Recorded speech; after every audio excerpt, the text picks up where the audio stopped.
Why the Tu-2 became one of World War II's most fearsome bombers. It was born in captivity, but became a weapon of victory. In 1937, Soviet aircraft designer Andrei Tupolev was imprisoned in a secret research facility, accused of treason, labeled an enemy of the people. But behind bars, surrounded by other brilliant minds under arrest, Tupolev began work on a bomber codenamed Aircraft 103. That project would later become the Tu-2, one of the deadliest frontline bombers of World War II. What made it so unique? First, speed. Thanks to two powerful Shvetsov AH-82 radial engines and a streamlined fuselage, the Tu-2 could fly at over 540 kilometers per hour, faster than many early war fighters. One prototype even outpaced its escorting Yak-1 fighters, confusing Soviet Air Command. Second, payload. The Tu-2 carried up to 3,000 kilograms of bombs, nearly twice the load of its main rival, the P-2. Bombs could be stored internally and externally, allowing for versatile mission configurations. Its tactical flexibility was stunning. It could strike enemy armor columns, rail hubs, and airfields, then escape before the flak guns could zero in. German reports labeled the Tu-2 particularly dangerous due to its high speed and maneuverability, especially in dive attacks. From a captured Luftwaffe report, twin-engine attackers maneuver like fighters, gunfire ineffective, interception nearly impossible. Despite wartime constraints, the Tu-2 was surprisingly easy to mass produce. It used stamped parts and standardized components. Over 800 were built during the war, and thousands more in post-war variants, reconnaissance, torpedo, and even rocket-assisted launch models. The Tu-2 was rugged. Its landing gear and suspension were built for rough forward airstrips, wooden planks, dirt runways, frozen ground. That meant bombers could relocate close to the front lines and keep up with fast-moving offensives. During Operation Bagration in 1944, the Tu-2 truly proved its power. Massive columns of German vehicles were destroyed, while pinpoint dive bombing crippled command posts and fortifications. Comparison that every military aviation fan will appreciate. The British Mosquito was fast but wooden. The American B-25 was powerful but maintenance-heavy. The Tu-2, a golden mean, fast,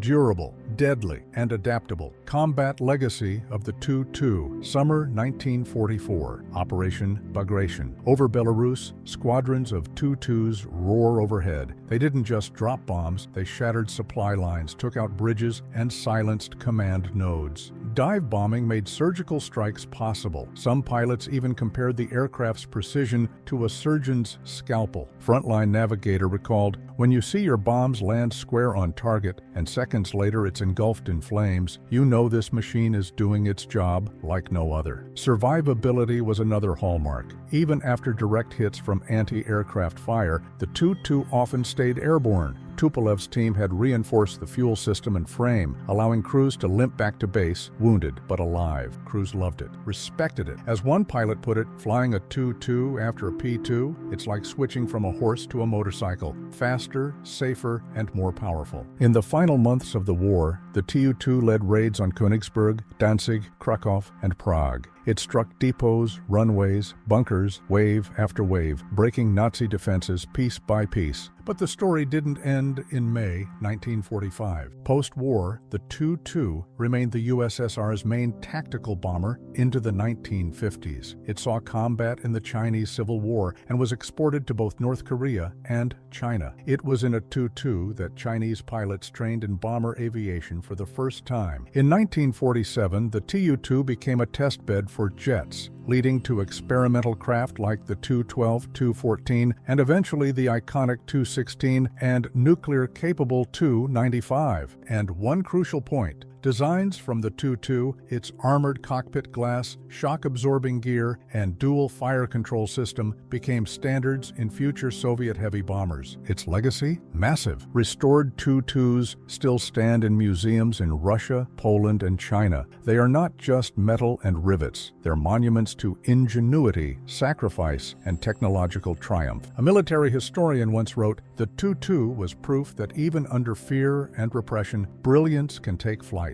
and leave a trail in the sky that never fades." Its nickname? Stalin's hammer, and it lived up to it.